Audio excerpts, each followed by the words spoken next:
All right. I have been sitting on how I felt about this George Floyd situation now for a few weeks, and I'm finally ready to say what I know to be true.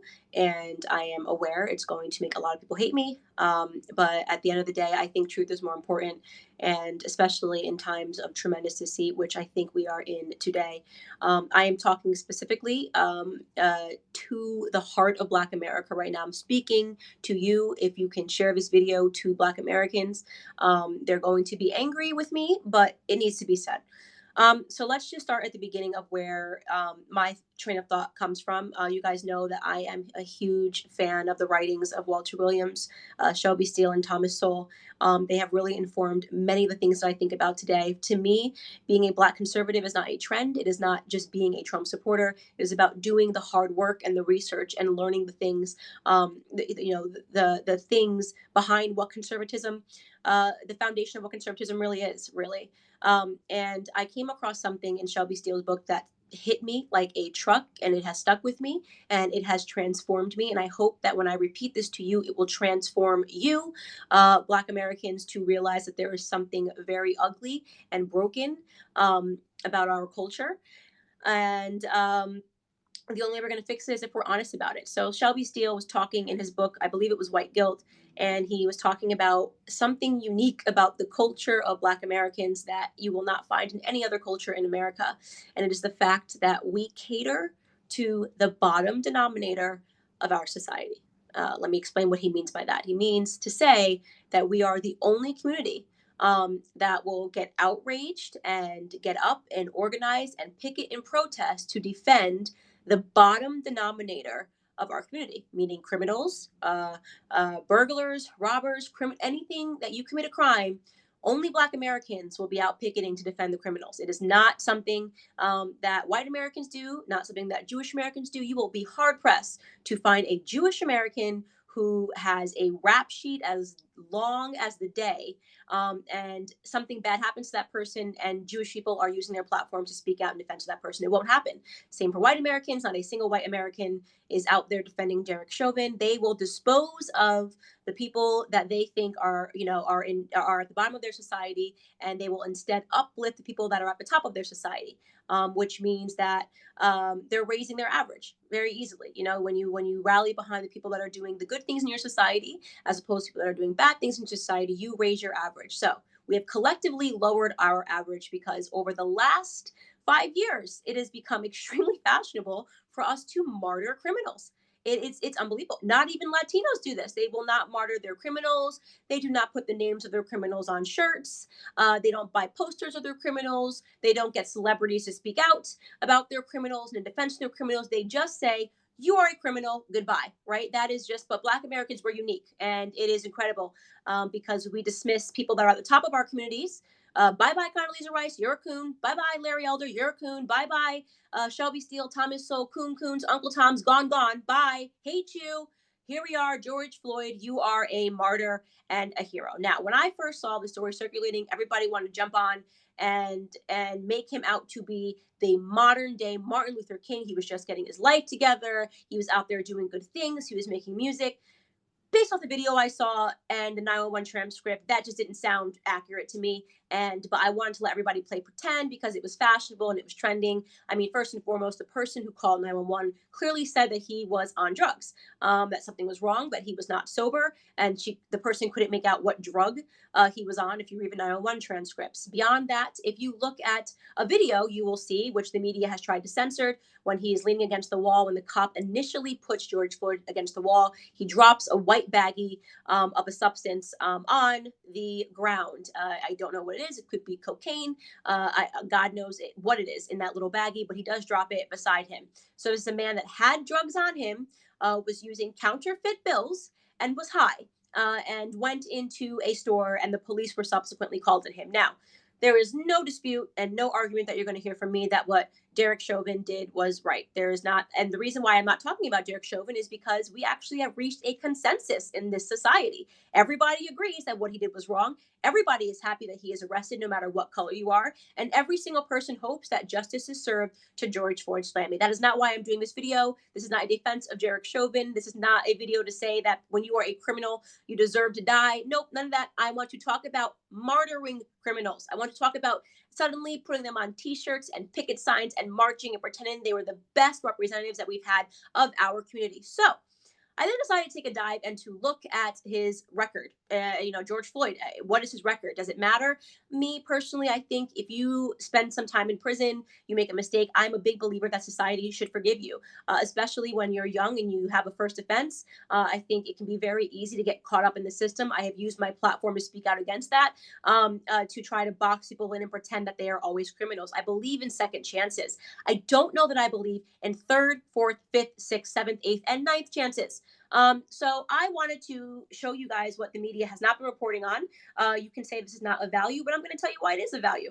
Okay, so let's start from the beginning. 1998, George Floyd spent his first prison stint 10 months for theft with a firearm. Okay, I believe in second chances, and 1998 is a very long time ago.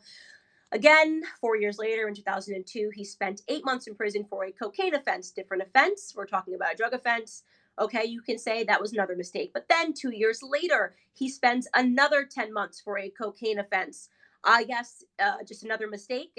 2005, he spends another 10 months for a cocaine offense. This time, they stipulated that he had less than 1 gram and he went back to prison.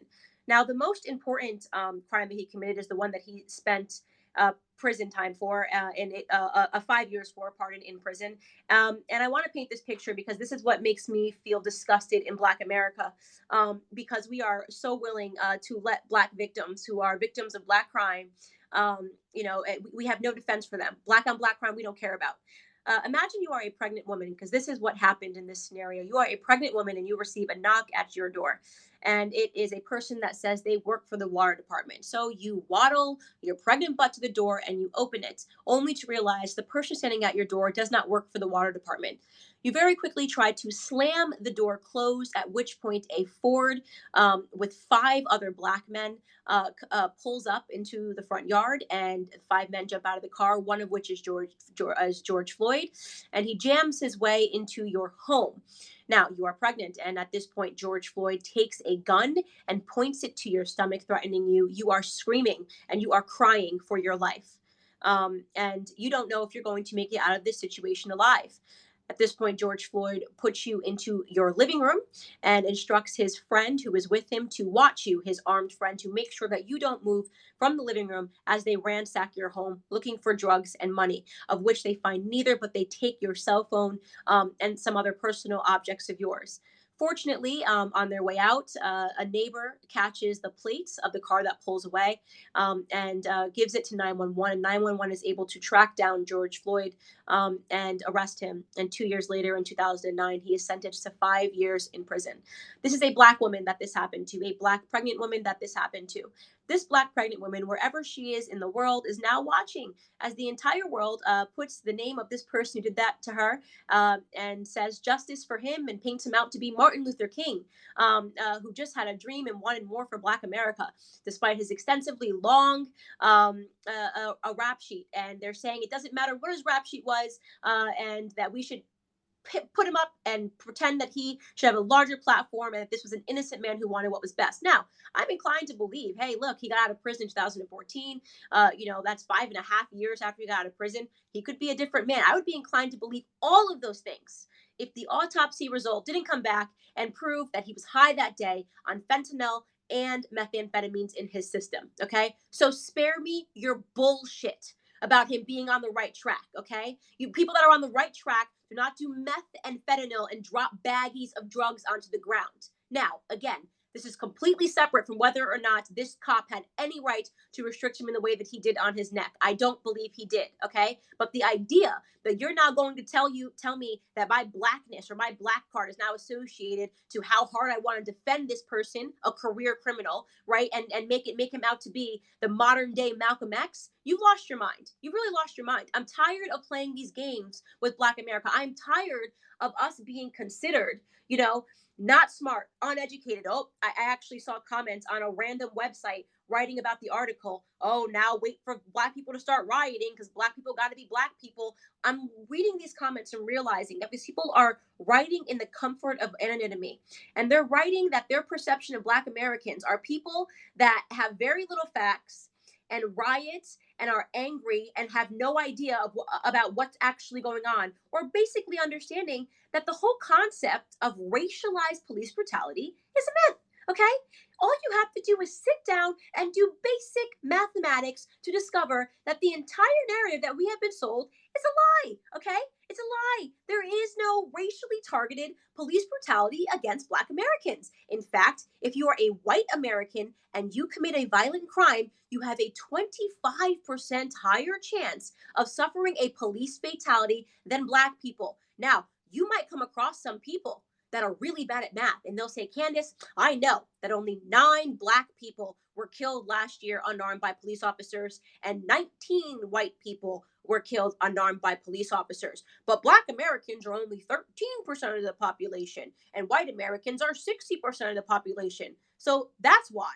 No, that's not how math works. You don't look at the numbers according to how many Black people there are in America and how many white people there are in America, because not all white people commit crimes and not all Black people commit crimes. The numbers you look at is how many police encounters Black people had versus how many police encounters white Americans had. And when you look at those numbers, you will realize that the only thing we're doing disproportionately in this country is committing crimes. Take 2018, for example, right? 13% of the population, Black Americans, accounted for 40% of all of the murders and something like 50% of all violent offenses in the country. That's not normal. We are having more encounters with police, and despite having more encounters with police, white Americans are the ones that are being killed at a higher rate, okay? And Hispanic men at a higher rate. When you take a subset and you look over 100,000 encounters with police and with white Americans versus Black Americans, you will discover that Black Americans have less of a chance of having a fatal incident with police officers. Those are the facts. And I really don't care how those facts make you feel. I know it's so easy today being a Black person to take the victim narrative, to believe that we're being brutalized by police officers, to believe that these 9 instances of police brutality that happen per annum are a really big deal, but we should shut up about the thousands of Black Americans that are being killed by other Black Americans, because it doesn't matter, right? It doesn't matter when we kill ourselves. It doesn't matter when we're on drugs. It doesn't matter when we're high. We want the police officers to hold our hands. And if, God forbid, something goes wrong in the midst of a police arrest, we want to riot and we want to burn down our own neighborhoods, because that makes so much sense. And we'll ally ourselves with the far left crazy Antifa thugs who know exactly what they're doing, who know exactly who know exactly which group of Americans will be the most responsive and the most emotional. They get a couple of big celebrities to tell you Black Lives Matter, Black Lives Matter, and put up a symbol while they're marching with you because they all think we're stupid. That's the truth. The left thinks we're dumb, okay? And we have to stop proving them right. We have to stop taking the bait. We have to stop accepting a foolish election time narrative that is going to disappear on November 3rd. It's going to be like it never happened. The gap between Philando Castile, who, by the way, was a real victim, who I used my platform to speak out about, right? The gap between Philando Castile and George Floyd is exactly 4 years. What do you think, guys? What do you think this is really about?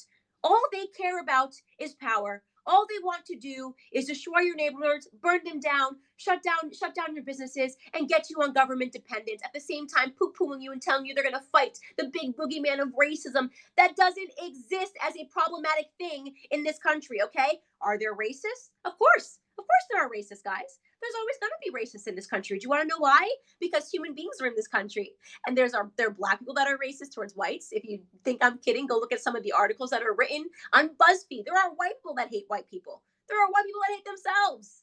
There are Black people that hate Black people, right? I think the most racist things that have ever been said about me since I got into politics were said by other Black people, not by white people, believe it or not, right? The whole Uncle Tom Coon thing, that language that white liberals taught us, right? We call that to one another. So we have some nerve calling other people racist when we are the most vicious and racist people in this country when it comes to taking down our own. When we kill each other faster, when we insult each other faster, when we continue to cater to the bottom denominator of our society. Okay? I'm tired of blaming the white. I'm tired of your stupid posts. I'm tired of your little black squares that are supposed to mean something. A bunch of celebrities that want to look empowered. They don't care about you. Are you stupid? Your neighborhoods are burning down, not theirs. They're gonna fund people. Chris Teigen, oh, I'm gonna fund getting people out of prison from behind my gated community that's never gonna get burned down, right? It's never gonna get burned down. From behind these security guards that defend me and will shoot first and ask questions later. But I'm gonna fund the people that are burning down the black neighborhoods and pretend that I'm with black people. We are just complete jokes to the left, right? Because the thing is that they do it every 4 years and we keep falling for it. It's like they're not even switching it up. They're not even switching it up. They're just ruining another generation of black Americans every 4 years. And you want to know what the result of these protests are, besides our neighborhoods burning down, besides our black youth being arrested? We just signed up for another 60 years of black poverty. And during those 60 years, you're going to have AOC and leftist politicians stump on the issues and claim it's because of systemic racism and not because they sent a bunch of white Antifa thugs to burn down the neighborhoods and to burn down the black businesses and to take all of these bricks to windows and businesses and force the business owners to leave. People that can afford to leave and leave these black communities depleted with no jobs. They're going to pretend it's because of white people, not because of their bricks and their riots and their protests, and because Black Lives Matter and a George Floyd. He's not my martyr. George Floyd is not my martyr. He can go be yours, okay? I liked Kobe Bryant. Kobe Bryant wasn't a career criminal, okay? He was a career basketball player. You want to go have a George Floyd be your martyr? Go have him be your martyr. Put a poster of George Floyd up on a T-shirt. Walk around, loop, be an idiot. But I want nothing to do with it, okay? And so all you black conservatives who think that black conservatism is a trend, right? Oh, I'm a Trump supporter, but right, but I'm showing that I'm really black because I stand behind this stupid narrative, and I'm gonna sit here and say that Black lives do matter because I'm trying to make people think that I'm in the middle. You're spineless. You're spineless and you're uneducated. Go pursue the numbers. If you want to really stand on the platform of uplifting our community, cut the crap and tell them the truth. You don't need to be well liked. I'm not well liked. I don't care. I'm not here to be well liked. You want to know what my job is? My job is to be an alarm clock for Black America. You know what an alarm clock does, right? It's a really annoying sound. Everybody hates. There's nobody in the world that likes an alarm clock. But when it goes off, eventually you wake up. My job is to wake up Black America, okay? And the only way I can do it is by telling the truth. So thank you guys so much for listening.